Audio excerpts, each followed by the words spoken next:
오늘 함께 묵상할 성경 말씀은 마태복음 4장 12절에서 25절 말씀입니다. 마태복음 4장 12절에서 25절 말씀입니다. 오늘은 19절 말씀과 20절 말씀을 읽어드리겠습니다.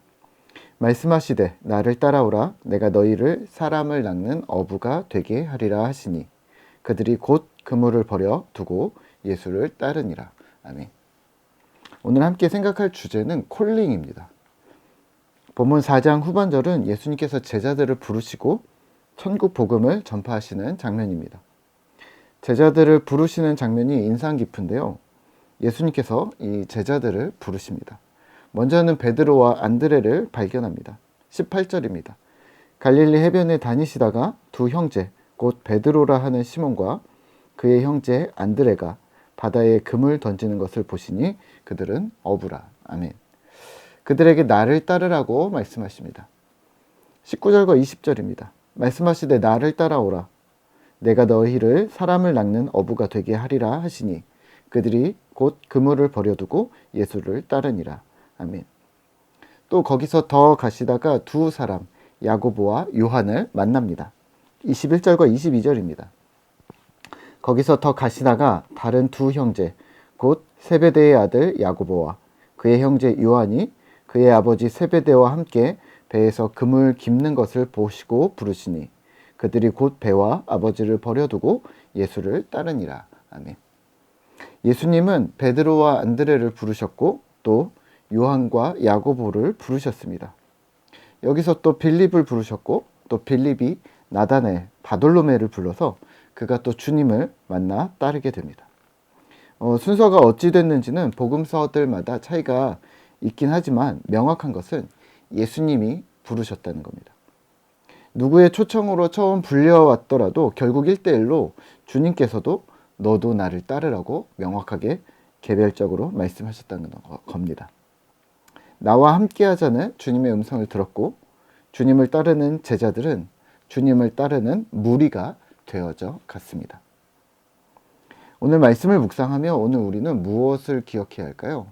네, 콜링입니다. 부르심입니다. 주님께서 우리를 부르셨다는 것을 기억해야 합니다.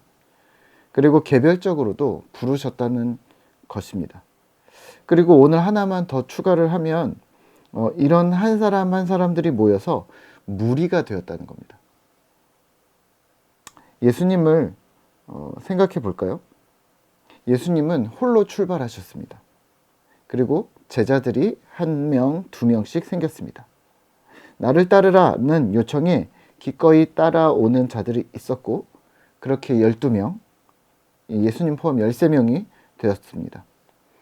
여기서 끝나지 않았습니다. 13명이 70명이 되었고 또 예수님을 따르는 사람들이 수많아졌습니다. 그리고 그들은 스스로 예수의 제자라고 불렀습니다. 우리가 알고 있는 12제자 외에 예수 제자는 수많은 사람들이 있었다는 것을 기억하셔야 합니다. 그러면 이 수많은 사람들은 무엇을 했을까요? 첫 번째는 주님을 따라다녔습니다. 복음서의 예수님의 초창기를 보면 주님을 따른다는 것은 주님을 따르며 배웠다는 말입니다. 베드로와 안드레에게, 요한과 야고보에게, 또 그 외 제자들에게 너는 나를 따라오라는 말은 나를 따라다니며 배우라는 말입니다. 무엇을요? 천국 복음입니다. 정확히는 예수님의 천국 복음을 듣고 예수가 누구이신지, 하나님이 누구이신지, 또 신자는 어떻게 살아야 하는지를 배워 나갔습니다. 두 번째는 주를 따라 행동했습니다. 따라다니면서 배우는 것이 끝이 아니었습니다. 물론 아무것도 배우지 않는 것보다는 훨씬 낫죠. 하지만 배우는 것에서 멈추지 않았습니다. 행동했습니다. 삶으로, 행동으로 살았습니다. 배운 것이 실제 실현되도록 삶을 바꾸었고 그렇게 살기 위해서 노력했습니다. 가진 것을 나누었고 권력을 이용하지 않았고 가난한 자를 긍휼히 여겼고 받은 급료를 흡족하게 족하게 여겼으며 착취와 억압을 하지 않았습니다. 천국 복음을 살아내는 것은 제자들의 삶이었습니다. 그러면 오늘 우리는 무엇을 기억하며 행동해야 할까요?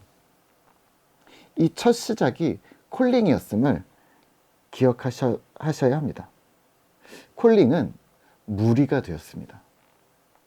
예수님께서는 한 사람 한 사람을 부르셨지만 드러나는 결국의 양상은 그 나라, 족속, 그 무리들이 되었습니다. 이를 신약 성경에서는요, 에클레시아, 교회, 무리, 회집이라고 불렀습니다. 예수님을 각각 만난 사람들이 무리가 지어졌고 회집이 되었고 이들이 가족이 되었습니다. 독립군을 생각하면 어떨까요? 만약에 김구 선생을 만난 평범한 사람들이 독립군이 됩니다. 그리고 그 수는 급수적으로 기하급수적으로 늘었습니다. 무리를 지을 때도 있었지만 때로는 점조직이었습니다. 위험한 작전일수록 그러지 않았을까요? 밀정이나 암살, 말모이 이런 영화들을 보면 김구는 아는데 서로가 각자가 다 김구는 아는데 서로를 모릅니다. 김구가 이들의 다리를 놓습니다. 그리고 그들은 생사를 건 운명의 동지들이 됩니다. 너 이번에는 같이 작전을 수행해줘. 이들이 갑자기 동지들이 됩니다. 오늘 우리가 경험하는 에클레시아도 마찬가지입니다. 전 세계에 만약에 그리스도인들이 있다면요, 예수님을 각자가 아는데 우리가 서로는 모르는 거죠. 예수님으로부터 개별적인 콜링이 있었던 거죠. 하지만 서로 만난 적이 없을 수도 있습니다.